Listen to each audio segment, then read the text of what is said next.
Hello, and welcome to another episode of the Trip of a Lifetime podcast with me, Celeste. Today I'm going to be reviewing the latest episode of Doctor Who as of recording, The Star Beast, written by Rusty Davies and directed by Rachel Talalay. It was released on the 25th of November 2023, which was just yesterday as of recording, and hopefully release. And my initial thoughts were that I really enjoyed it. I thought it was a wonderful, whimsical piece of storytelling. Not perfect. Not that I expect most episodes of Doctor Who to be perfect. But it was certainly more the kind of Doctor Who that I absolutely love. Right? Like, I love every era of Doctor Who for various reasons. But there are some eras that I like more than others. You know, I always enjoy aspects of each, but Russell's first era, out of the three eras we've had so far, is my favourite. Then Moffat, then Chibnall. That is just my opinion, of course. But I've always been excited for every new season of Doctor Who. But this season, especially these specials, you know, it's been the main thing I've been looking forward to over the last, year.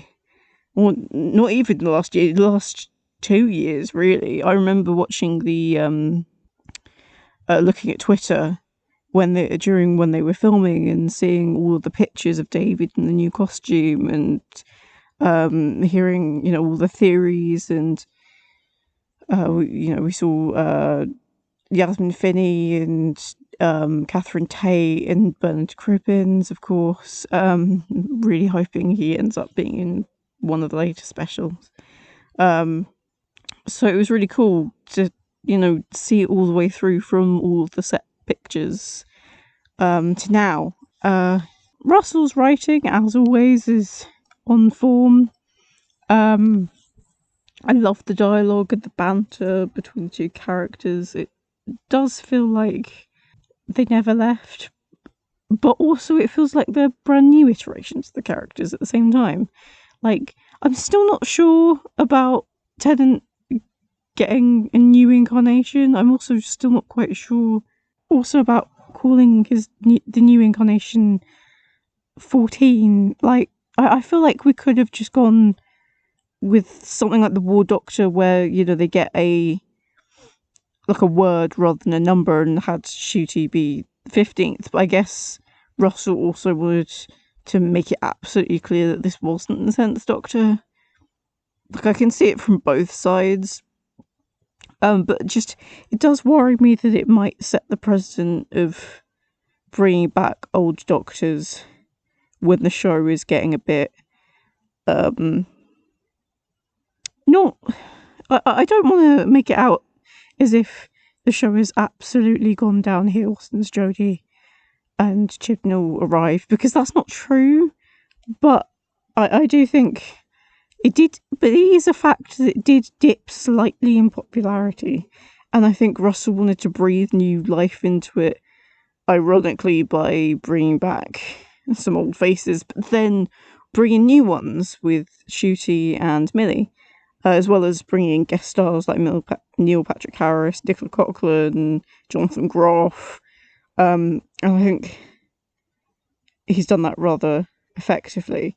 But going back to this episode, I'm not sure if 14 necessarily feels ridiculously different from 10, and I don't think he's supposed to be.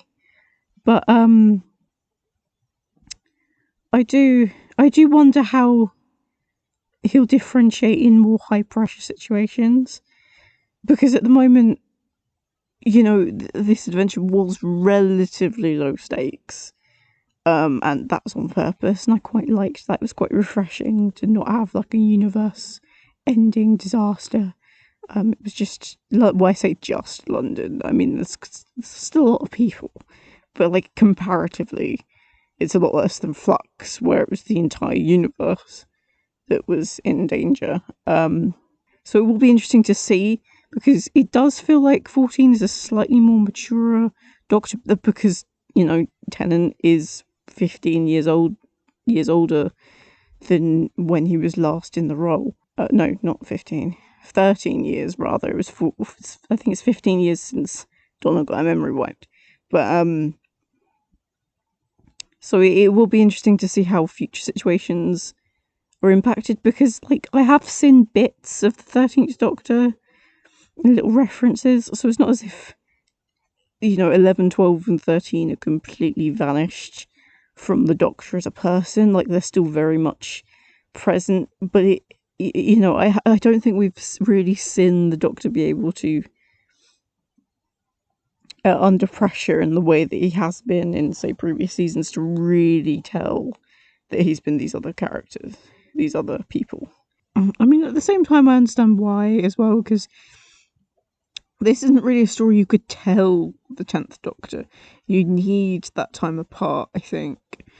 It's part of the narrative that they've both grown and changed as characters, and they're coming back together. This dynamic duo. We'll get to Donna in a second, and by extension her family.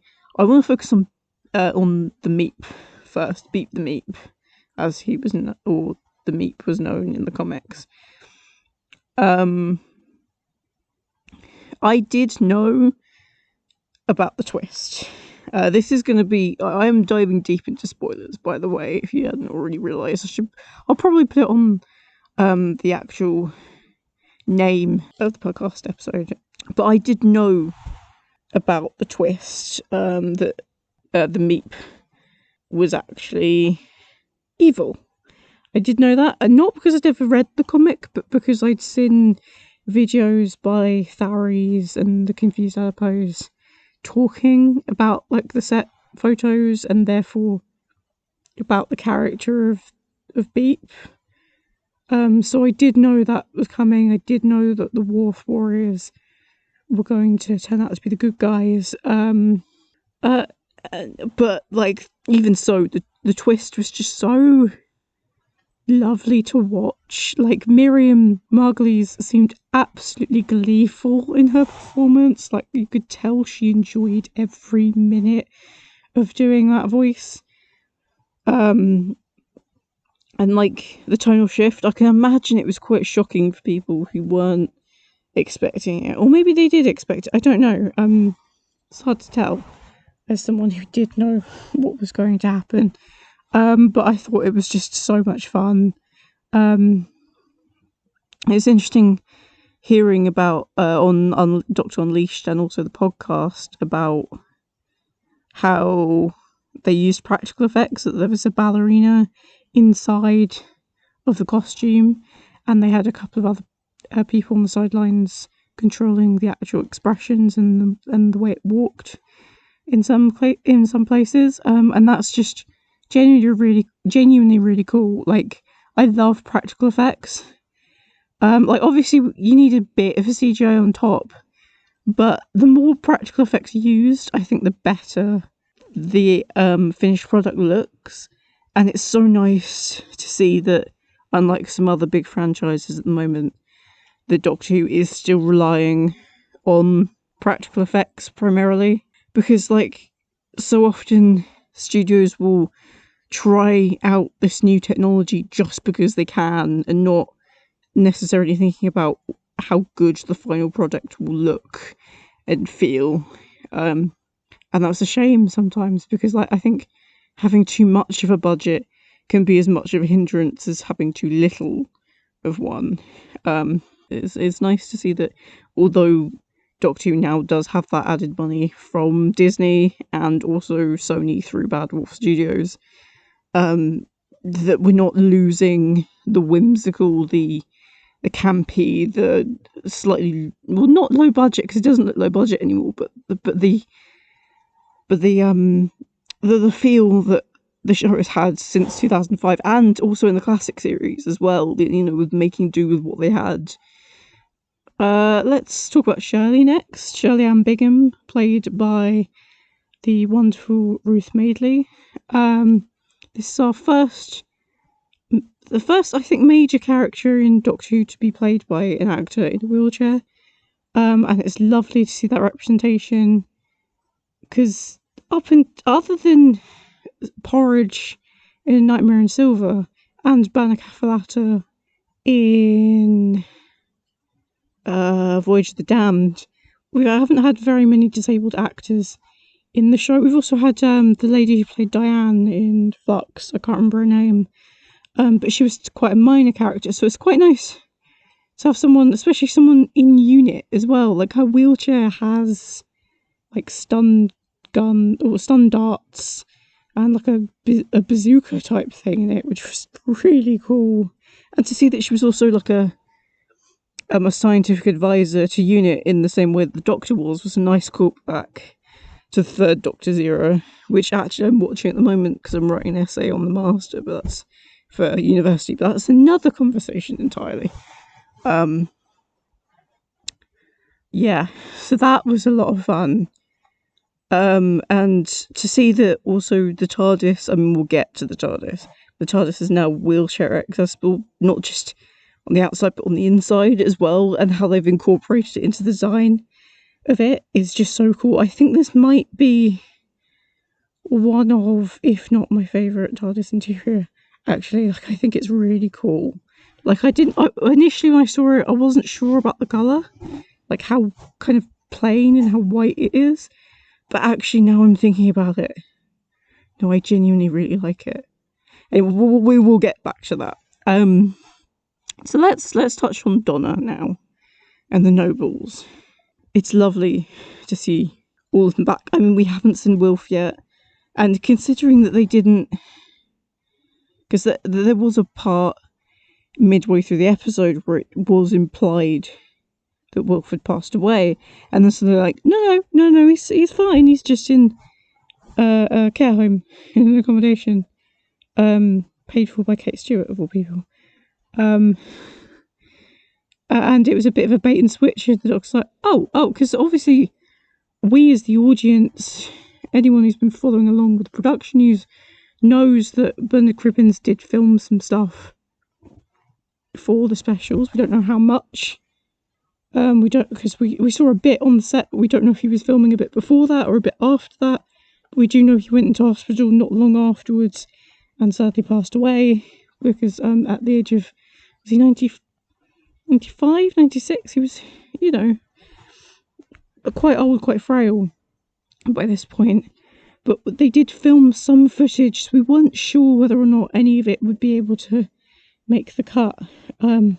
But given that they haven't straight up, for lack of a better term, killed off the character off screen, implies that we're going to get at least one small short scene in one of the feature episodes. And I'm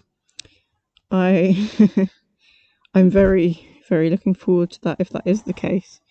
Sylvia is the same as always. I do quite like Sylvia's character. I always have, really. I mean, she's not necessarily the best mum ever. She's been quite critical of Donna in the past, and there's still elements of that. But I think what the Doctor said to her at the end of series 4 did genuinely get through to her, I think. And you see that in the way that she now interacts with Donna and to a lesser extent Rose as well, where she's clearly trying. I mean, there's still elements. I mean, you can't necessarily 100% change a person, but she definitely seems like she's learned and she appreciates Donna more than she did. But I love her character. I love how dynamic and how much she really dislikes the Doctor. It doesn't necessarily feel like she's as harsh as she was. I think she appreciates the Doctor, especially what he did for Donna. I think it's more the proximity, especially because everyone, including us, the audience, still believe that Donna will die if she ever remembers who the Doctor is, and we will get to that. We will get to the meta crisis, I promise you. Sean, it's really nice to get a inkling into who Sean actually is, because I feel like in the End of Time, because that's his only appearance prior to this, by the way, that in the End of Time Part 1 and 2, I think he only gets about 4 lines of dialogue in the whole thing, and then he gets turned into the master like everyone else on Earth. So does Sylvia, actually. And so we don't get to see much of him. So it's quite nice to actually get an actual sense of his personality. Like, he seems like quite a chilled out kind of guy. He seems to balance Donna out really well. He's very secure in himself, especially with that joke at the end where Donna's like, oh, I'm running off with a strange guy in a small blue box. Most men would get jealous. And he's like, yeah, but not with him. Which I find quite funny. I mean, they have been married for 15 years in canon, so possibly even 16 since Rose is supposed to be 15 years old. I mean, let's talk about Rose now. This is the first prominent trans/non-binary character we've had on the show. I mean, there was Cassandra, but we don't really... It was a throwaway line. It was really bad representation that was called out at the time. But Rose Noble, played by Yasmin Finney, who is probably best known for being in Heartstopper, which I still haven't watched. I need to go see it. And she's great in this role, because she's about the same. She's only like 2 months older than me, which is so surreal to see people my age in Doctor Who in main roles, because like Millie Gibson's a few months younger than me. And it's really odd to it's just so odd to think I'm now old enough that I've got people my age in shows like this in major roles. Anyway, but she's phenomenal as Rose, and the twist at the end was great, but again I will get to that. So we see her and her life. We see her get dead named, which I know is going to be a controversial scene. I think Russell recognised that. It was even covered in the podcast, and I think some trans people are really gonna identify with it and are going to be glad that that kind of thing is acknowledged, that does happen to trans people, and other people are going to be like, yeah, but that's traumatic and I don't like it, which is fair. Like, I think both sides are perfectly valid. Like, some people want to see their trauma realised on screen and to see other people have gone through this and see it represented so they feel less alone, whereas others would rather just bury it and not bring up those memories ever again. I don't think there's a right or wrong way to deal with that kind of situation. I mean, in terms of my gender, I do come under the non-binary spectrum, but I am also AFAB, and I'm assigned to female at birth, and I do identify with being a woman to a certain degree, and I also have never changed my name, so I don't have that in the same way as a lot of trans men and trans women get, and a lot of non-binary people who do change their name and do change their gender presentation. But I think it's a really important thing to show, not necessarily the dead naming. I want to make that clear. I mean Rose, and the fact that she's trans, and the fact that she has a supportive family, and the fact that, she exists and she's normal and she's a person outside of being trans, if that makes sense. That, she's a fully fleshed out, realised character who has emotions and feelings. And I think that's really important in not normalising, I don't think that's the right word, but in spreading awareness. I don't like that either. Spreading awareness. It's not as if...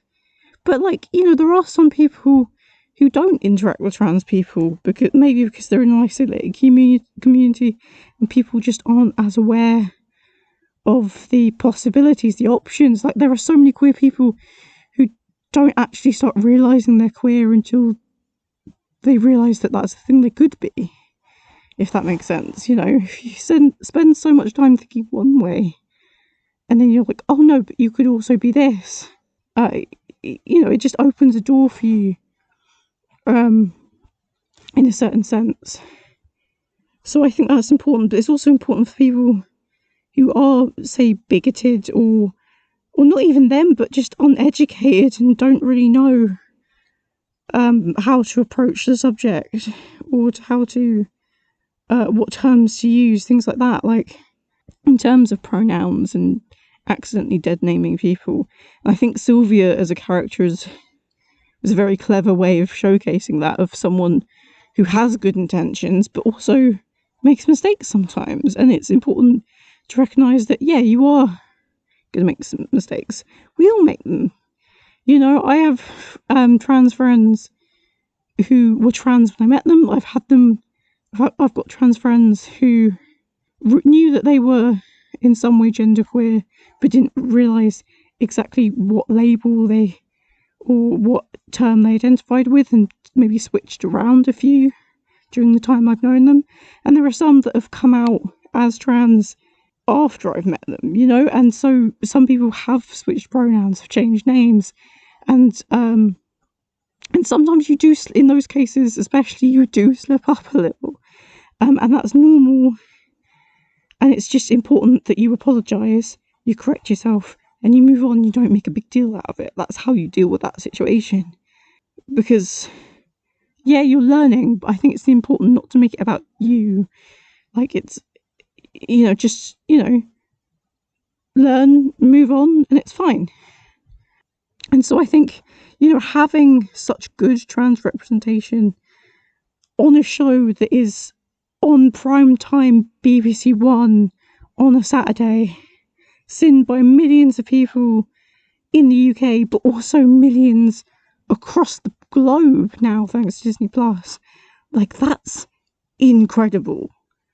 Like, even 5 years ago, that would be unheard of, let alone 10, 20, 30 years ago.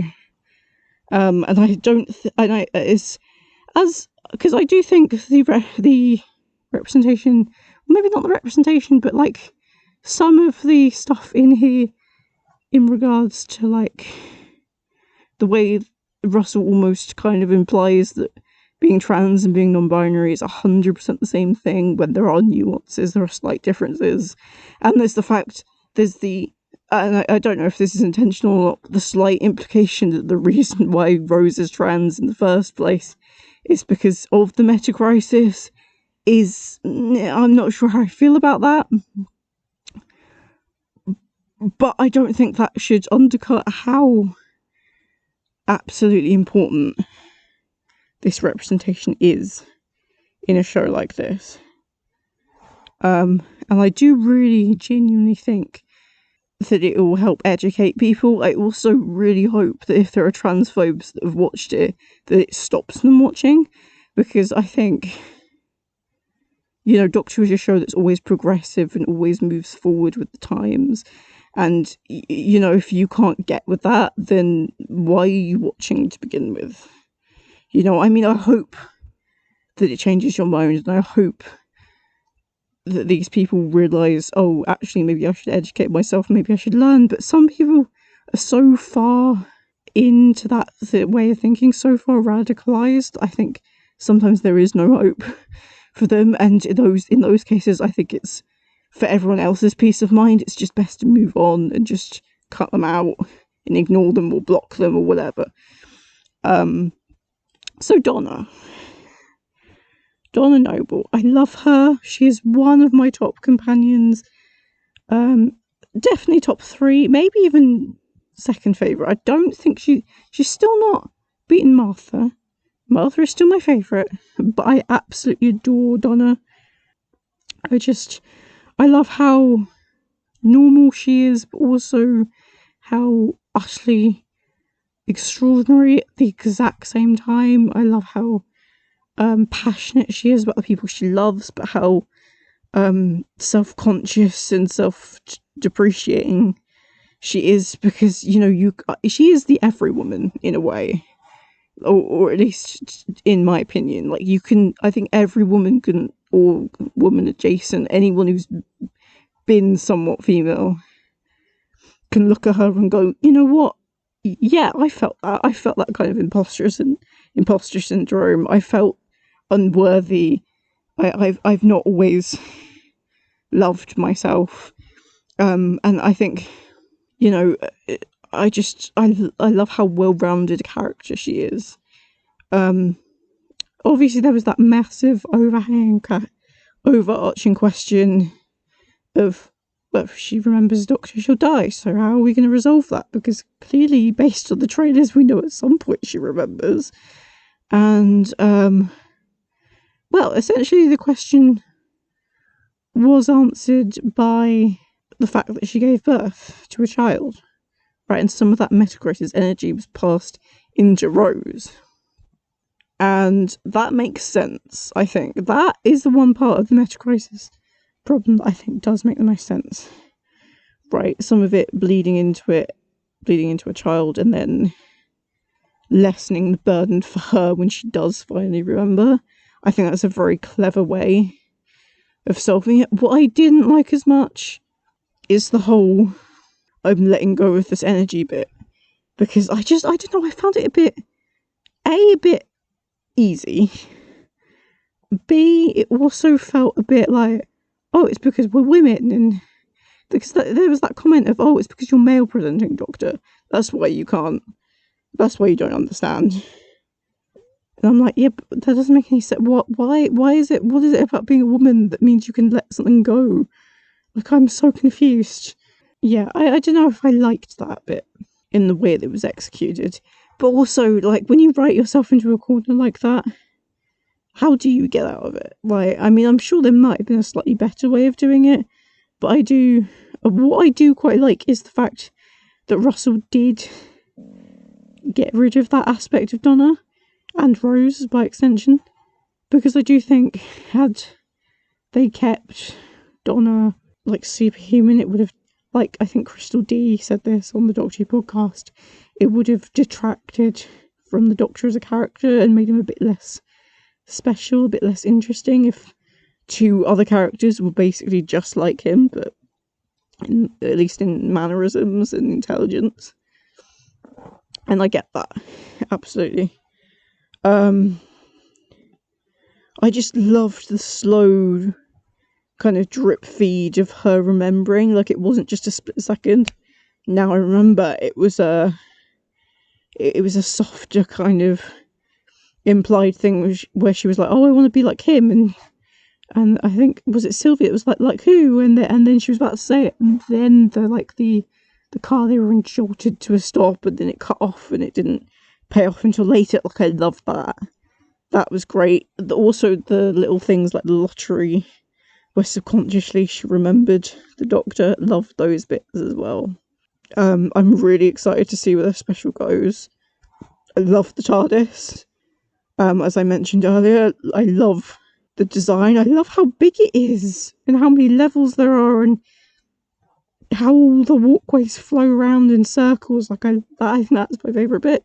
The only way I think it could have been improved slightly, and this is my personal opinion, is if they added a bit of colour, or like an accent or something, because it's all just very white and grey, and I don't like that. Like, I like the white, but even if they just added like a light blue or something as an accent, or an orange or something. But I do recognise that as a personal opinion. The fact that it is sleek and as beautiful as it looked, it then blew up immediately after Donna accidentally spilled a little bit of coffee, is the funniest thing I've seen in absolutely ages, and it was great. Like, I'm excited to see what next episode is like, because we know next to nothing.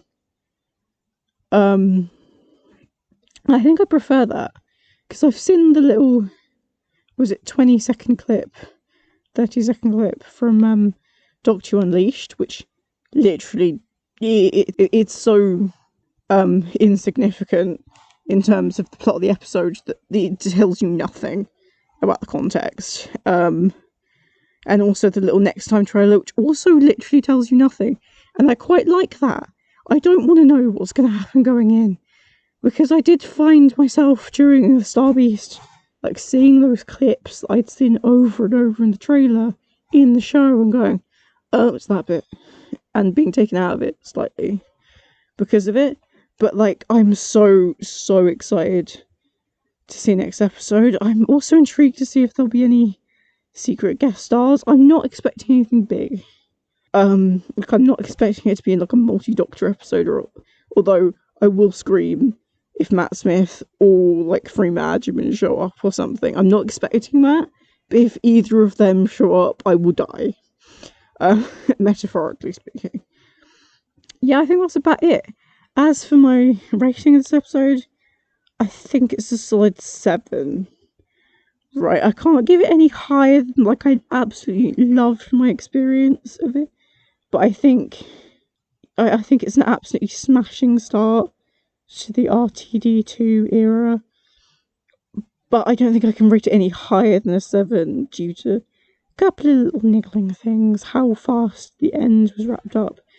But I'm so excited for next week and the week after, and the upcoming series beyond, like Shooty and what he's going to do with Doctor Number 15. So hopefully I'll be able to do this for the next 2 specials, provided my uni work doesn't skyrocket up in the amount of stuff I've got to do. So I hope to see you next time. Bye.